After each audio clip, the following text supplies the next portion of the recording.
La conquista del Perú, capítulo 5. Cajamarca.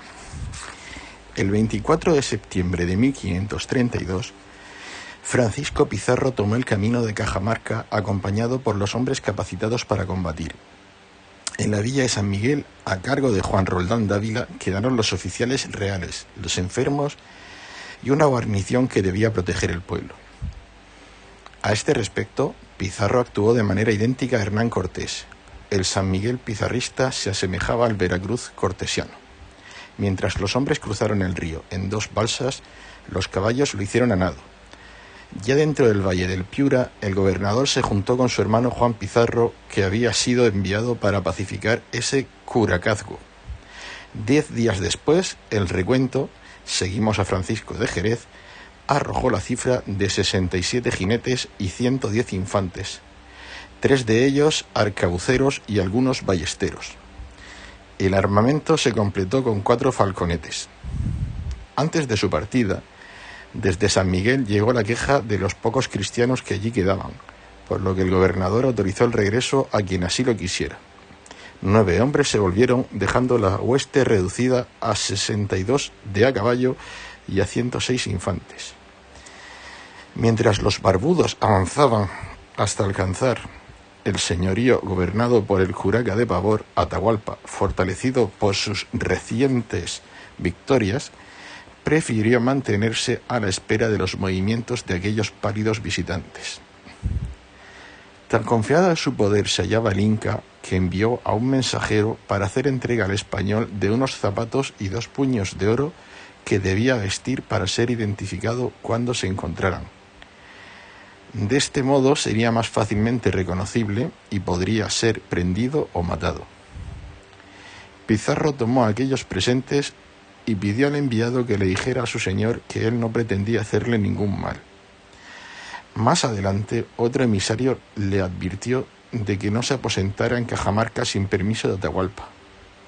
El siguiente lugar del que se tuvo noticia fue el pueblo llamado Cajas, en el que estaban concentrados indios de guerra encargados de recaudar tributos para el real de Atahualpa. Aunque Hernando Pizarro quiso adelantarse, Francisco Pizarro ordenó que lo hiciera Hernando de Soto con medio centenar de jinetes. El de Trujillo le esperaría en el pueblo de Zarán, donde debería reunirse en un plazo de 10 días. Antes de su llegada a Cajas, en cuyos alrededores se encontraron indios ahorcados, Soto supo que la tropa india ya se había marchado de la sierra donde estaba apostada. Ya en Cajas, los españoles consiguieron maíz, calzado y lana en las casas en las que se hallaban 500 acyas, literalmente escogidas, que tejían ropa y elaboraban vino del maíz, habitual bebida de los guerreros incas. Algunas de estas mujeres fueron tomadas por Soto y sus hombres. El señor de Cajas, del que Soto dijo haber recibido las acyas en sustitución del oro del que carecía por habérselo llevado a Atahualpa, informó al capitán español de que la guerra había reducido su población de 10 o 12.000 indios a poco más de 3.000. Don Hernando, que también visitó la fortalecida Huacabamba, por la que pasaba la calzada real, que en todo momento fue eludida por temor a una emboscada, replicó ofreciendo su protección a cambio de la obediencia a otro emperador, Carlos. Constantemente informado por sus espías, Atahualpa mandó a un hombre que acompañó a Soto hasta Zarán. El enviado llevaba un presente en forma de maquetas de barro de fortalezas y unos patos desollados rellenos de paja que fueron interpretados por los soldados como el fin que les esperaba. En respuesta a aquellas cortesías bajo las cuales Atahualpa trataba de informarse acerca de aquellos extraños, el gobernador, que ordenó a sus hombres no cometer desmanes, dio al embajador una camisa y otras cosas de Castilla para que se las entregara a su señor en señal de amistad. 2 días después de ese intercambio de obsequios, el ejército español reemprendió la marcha en dirección a Cajamarca por caminos en los que encontraron pueblos destruidos. Al pie de la sierra, los Hernandos se adelantaron y con su gente pasaron nadando un río cuyo caudal había aumentado después de que los indios vertieran en él el agua de las acequias para llegar al pueblo de Saña. El resto de la tropa y los caballos cruzaron gracias a unos pontones hechos con árboles talados. Una vez en Saña, para saber de Atahualpa, se ató a 2 indios a 2 palos. Sometidos a tortura, estos confesaron que el curaca de ese pueblo se hallaba con el Inca en Huamachuco, cerca de Cajamarca, esperando a los cristianos. Reemprendida la marcha, un señor del valle de Tangarará fue enviado por delante para ofrecer a Atahualpa la amistad hispana. Llevaba consigo una copa de cristal de Venecia, que el Inca despreció al saber que era un objeto no privativo de los reyes. Al pie de la sierra, pues Pizarro, a pesar de algunas quejas, evitó el camino más cómodo, dejó en la retaguardia al cuidado del fardaje al capitán Juan García de Salcedo, hombre experimentado en la guerra. Tras encomendarse a Dios, el trujillano comenzó a ascender la cordillera al frente de su hueste. En su crónica, Pedro Pizarro describió los peligros a los que los españoles se exponían al cruzar aquella sierra. Según relató, Atahualpa, que esperaba confiado, desperdició la ocasión de aniquilar a aquellos visitantes. Demos la palabra al soldado toledano. Atahualpa se aseguró y no los tuvo en nada, porque si los tuviera en algo, enviara gente a la subida de la sierra, que es una cresta de más de 3 leguas, muy agra, donde hay muchos pasos malos y no sabidos por los españoles. Con la tercia parte de la gente que tenía que en esos pasos pusiera, matara a todos los españoles que subían, o a lo menos la mayor parte, y los que escaparan volvieran huyendo y en el camino fueran muertos. Ordenólo nuestro Señor así porque fue servido que en esta tierra entrasen cristianos.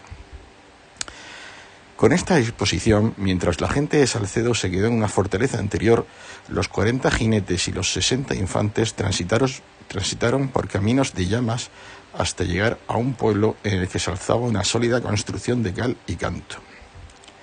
Muy temprano, el ejército dejó atrás el enclave y prosiguió la ascensión. Ya en la cumbre, Pizarro esperó la llegada de la retaguardia. En aquellas alturas, los caballos se resfriaron. Un día después, los emisarios de Atahualpa, a los que se había adelantado el enviado por Pizarro, llegaron con 10 llamas, a lo que el trujillano correspondió con nuevos regalos. Gracias a aquella visita, Pizarro conoció detalles de la guerra entre los hermanastros.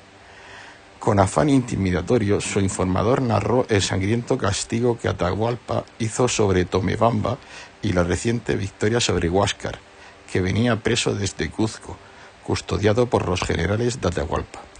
Tras escuchar estas palabras, Pizarro, seguimos en todo momento la narración de Jerez, hizo saber a aquel hombre que el emperador Carlos era señor de todo el mundo y tenía criados mayores que Atahualpa, y que le había enviado a esas tierras a traer a los moradores de ellas en conocimiento de Dios y en su obediencia. Pizarro reiteró su propósito de establecer amistad con el Inca, al que ayudaría en su conquista y dejaría en su estado, porque yo voy por estas tierras de largo hasta descubrir la otra mar. Dijo, el pretexto remitía a los intentos de hallar un paso desde el mar del sur al Atlántico, algo ya buscado por Gil González Dávila y Andrés Niño. Además de este inexistente estrecho, faltaba también descubrir una travesía por mar entre el estrecho de Magallanes y el Perú, una ruta que la llegada del Patache Santiago a la Nueva España en 1526 ya apuntaba. Después de aquel nuevo encuentro, la marcha de la columna española por la sierra continuó. Un día más tarde regresó el emisario que los había visitado en Zarán. El hombre repitió lo narrado por sus predecesores y entregó a los cristianos llamas cocidas, pan de maíz y algunos vasos de oro para beber la chicha que ofreció a los españoles. Por su parte, Pizarro había mandado a un indio al campamento para comunicarse con el emperador inca, al que no pudo acceder. Ya de regreso, el enviado alertó a los barbudos para que no comieran aquella carne, acaso envenenada, al tiempo que desmintió el relato del embajador de Atahualpa. El Inca estaba dispuesto a sacrificar a los dioses a tan inoportunos visitantes. De este modo, el pulso diplomático entre los hombres más poderosos de aquellas tierras se mantenía. El viernes 15 de noviembre de 1532, el ejército español al completo, estructurado en 3 grupos compuestos por peones y jinetes, llegó a Cajamarca. En su interior apenas hallaron mujeres que elaboraban chicha para el campamento del emperador y medio centenar de indios. A la espera de alguna señal de Atahualpa, del que Ruiz de Arce dejó escrito que estaba ayunando, Pizarro decidió permanecer en la plaza de la ciudad. Según relató el cronista Cristóbal de Mena, cada uno de los cristianos decía que haría más que Roldán porque no esperábamos otro socorro sino el de Dios. Los cantares de gesta acudieron a la memoria de los soldados. Con la hueste instalada en la fortificada Cajamarca, el gobernador envió a Hernando de Soto al Real de Atahualpa, alojado en unos baños termales en los que estaba ayunando, práctica que solía preceder a los combates.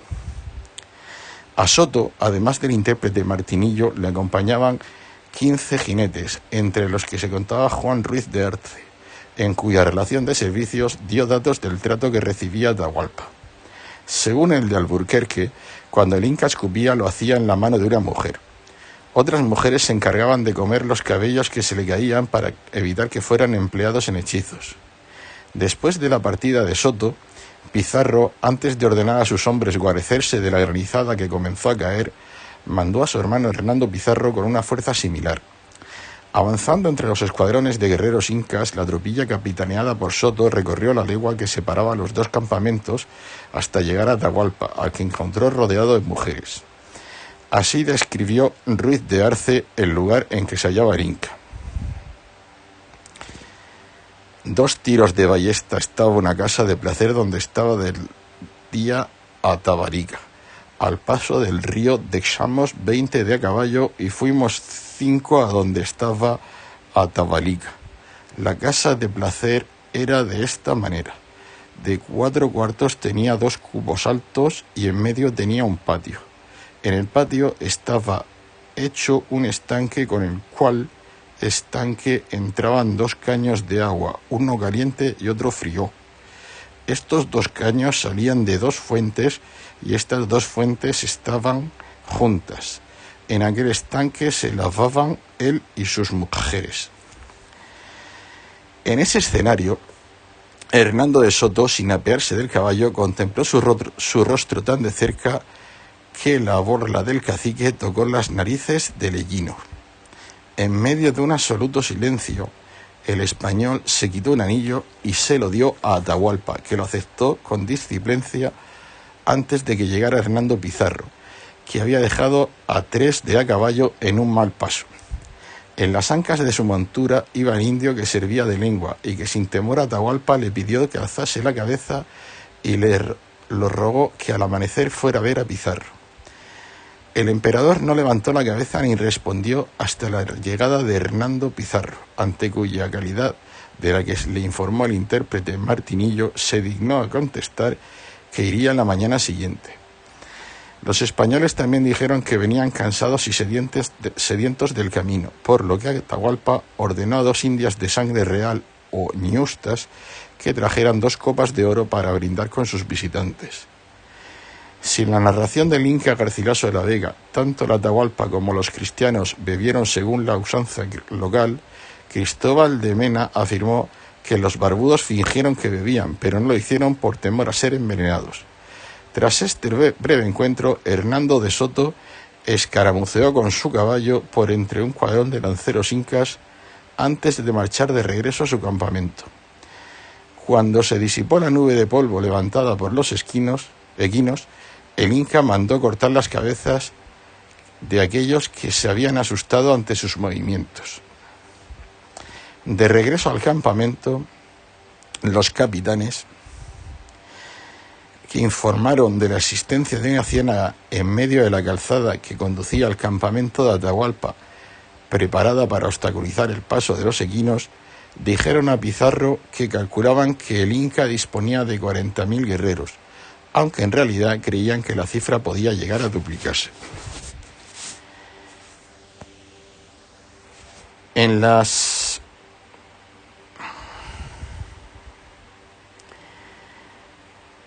diferentes versiones de sus crónicas, Zárate dijo primero que por cada español había 200 indios, y en la siguiente rebajó la cifra a 100. Viendo que atardecía, Pizarro ordenó al soldado Hernando de Aldana, conocedor del quechua, visitar al Inca y apremiarle a entrar en Camarca. A su regreso, el español informó al gobernador de que el emperador iría al día siguiente.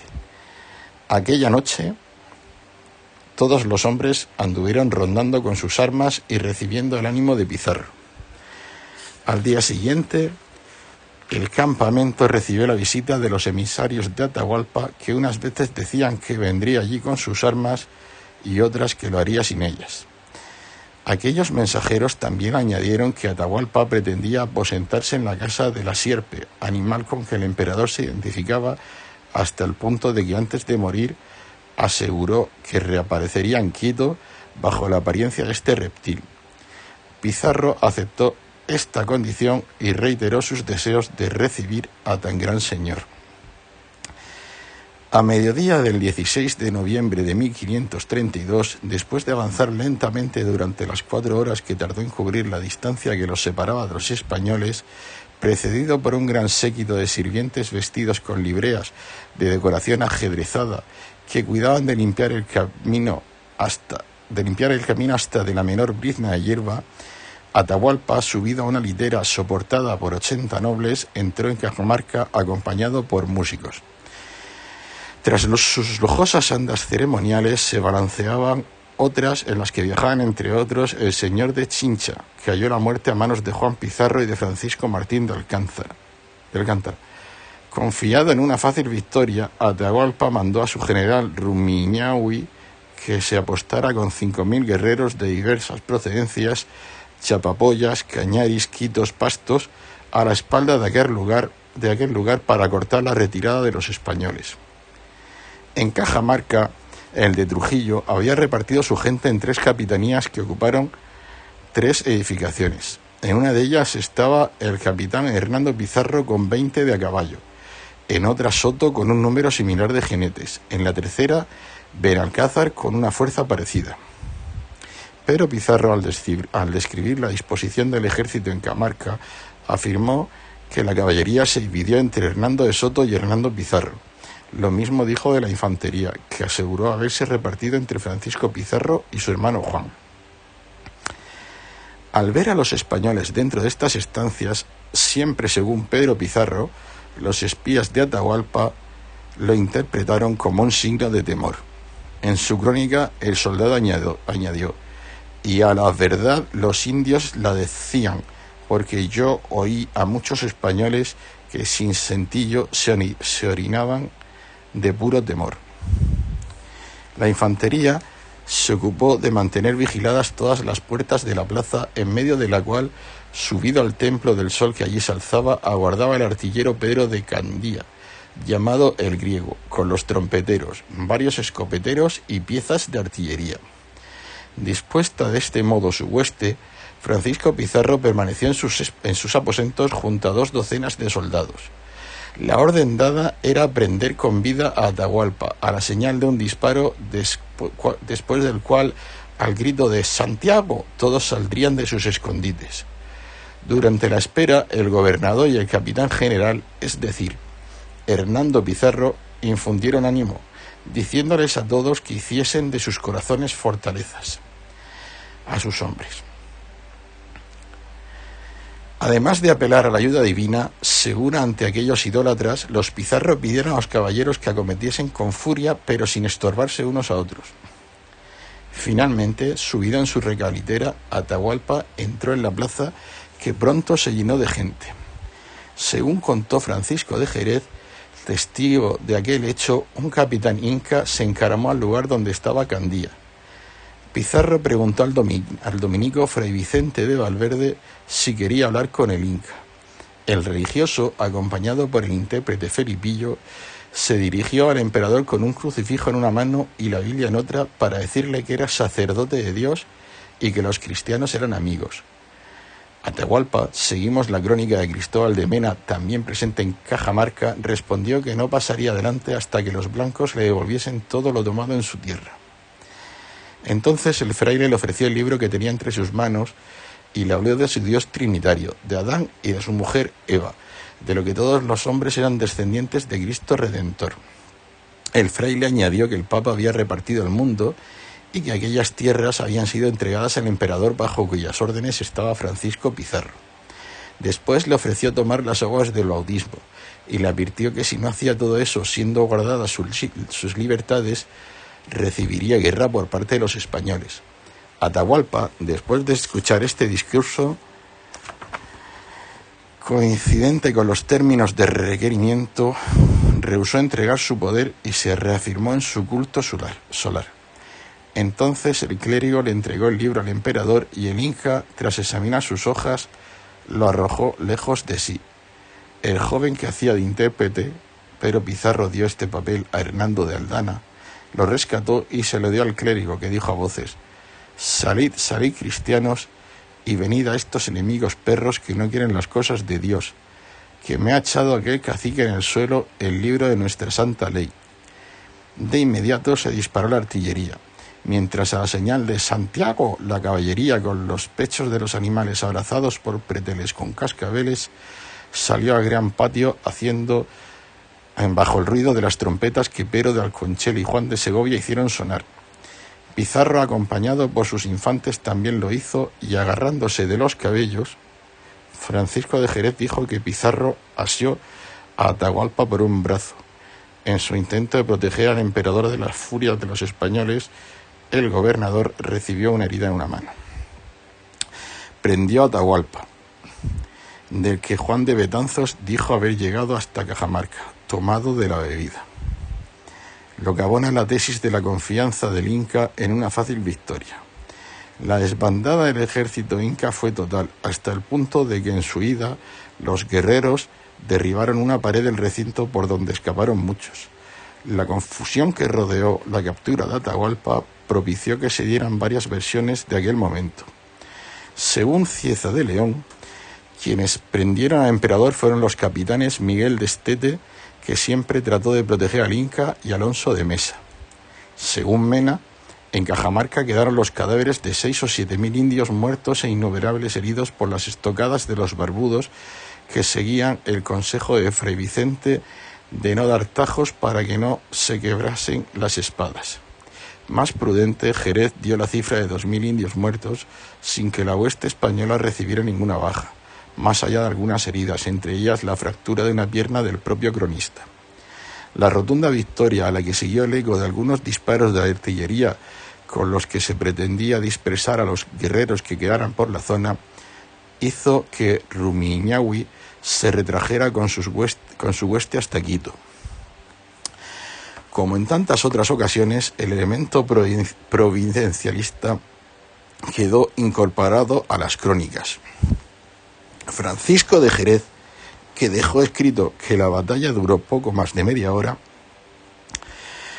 tiempo que Ruiz de Arce amplió hasta las 2 horas, afirmó que los caballos, que un día antes no se podían apenas mover por estar resfriados, anduvieron con tanta furia que parecían no haber tenido mal. Al día siguiente de su victoria, los españoles, que vigilaron su posición durante la noche, recorrieron el campo y saquearon el campamento de Atahualpa, del cual trajeron un enorme botín de oro, plata, tiendas, ropas y la valiosa vajilla del Inca. Al Real Castellano también llegaron de su buena gana, señala Zárate, más de 5.000 mujeres. Antes de proseguir con la narración de los hechos, conviene detenerse en la escena protagonizada por Atahualpa y el fraile dominico.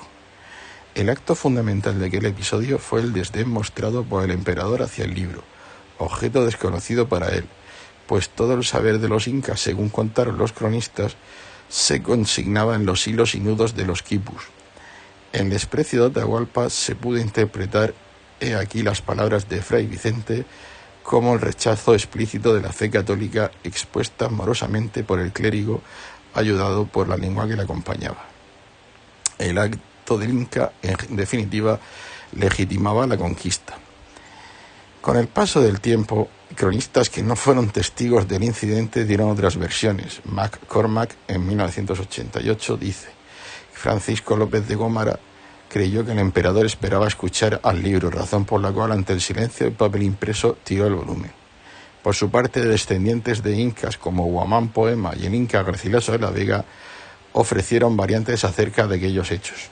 Si el primero acusó a los españoles de no saber comunicarse con el inca, el segundo, en su Historia General del Perú, apoyado en la documentación del jesuita Blas Valera, hijo del capitán Luis Valera y de la indígena doña Francisca Pérez, el jesuita también trató de publicar en España una historia de los incas, cuyo manuscrito se perdió durante el ataque corsario a Cádiz en 1596. Presentó un dificultoso diálogo teológico-político entre Atahualpa y Valverde, que fue interrumpido violentamente por los impacientes y codiciosos soldados. Según esta versión, que salva el debate religioso y desplaza la culpa hacia el plano político, el libro se le habría caído de las manos al propio Valverde, sobresaltado por el ímpetu de los españoles que acometían al emperador. En Cajamarca también se hicieron prisioneros. De algunos de ellos se conservan testimonios que ofrecen más detalles acerca de la realidad peruana. Ya en su vejez, el inca Francisco Marcayuto, natural de Cuzco y nieto de Yaguar Huac Inca Yupanqui, que fue señor en este reino de donde procedieron todos los orejones, escribió al emperador con el propósito de recuperar sus tierras, casas y criados. Don Francisco fue capturado por Hernando de Soto en aquella jornada junto a otros muchos ingas. De aquel dicho capitán se sirvió todo el tiempo que estuvo en esta tierra hasta que se embarcó para irse a España. Al partir, Soto lo dio en encomienda a Francisco Pizarro, del que acaso tomó su nombre cristiano. Por orden de Pizarro se asentó en el valle de Huarocheri para evitar que los indios se alzasen. Allí se mantuvo incluso tras el asesinato de Pizarro sin pagar tributo, por ser el caballero orejón entre los dichos indios y por estar pobre y ser pariente de los reyes de esta tierra. Eufórico por el resultado de su celada, Pizarro dijo a Atahualpa que no debía estar triste, pues los cristianos nacidos en tierras muy lejanas se habían enseñoreado de todos los lugares por donde habían pasado, haciendo vasallos del emperador Carlos a todos sus caciques. No debía, por lo tanto, tener pesar por estar preso. Atahualpa, medio riendo, con esta viveza lo contó Mena, respondió que lo que le entristecía no era su cautiverio, sino el hecho de que creyó poder prender a Pizarro y ahora él era el cautivo. Después el Inca solicitó al español que le permitiera recibir visitas. Así fue. 2 caciques acudieron y le contaron la gran mortandad sufrida. Informado de todo ello, ordenó que sus gentes no huyesen, pues él seguía con vida. Cautivo en manos de los cristianos, pidió que sus vasallos sirvieran a estos. Pizarro terció la conversación, entregó una cruz a Atahualpa y le dijo que todos sus súbditos debían tener una igual. De lo contrario, sus hombres matarían a todos aquellos que encontrasen sin ella. Atahualpa respondió a Pizarro diciéndole que sabía que su gente tan solo buscaba oro para sí y su señor. A cambio de su libertad, el emperador inca se comprometió a entregar piezas de oro suficiente para colmar hasta un palmo por encima de la estatura de un hombre la estancia en la que se hallaban, de la que Jerez dijo que medía 22 pies de largo por 17 de ancho, es decir, casi 29 metros cuadrados. Esta cantidad de oro se doblaría en plata. Pizarro aceptó el trato con la condición de que Atahualpa le asegurara que no haría traición alguna.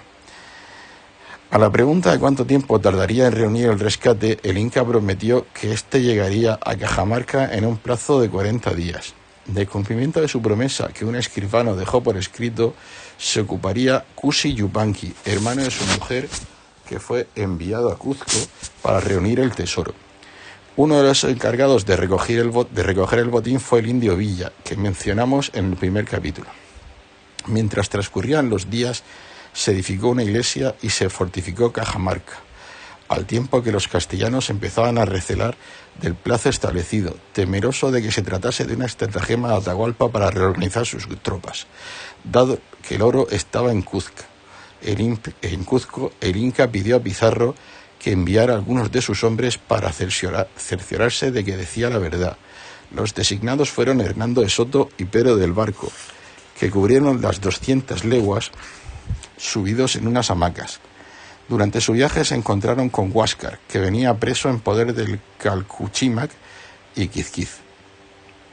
Huáscar informó a los españoles de la usurpación de la que era víctima, idea que caló hasta el punto de que en 1556 Diego de Trujillo declaró que tuvo a Atahualpa como señor principal de este reino después de muerto, Huáscar Inga, su hermano.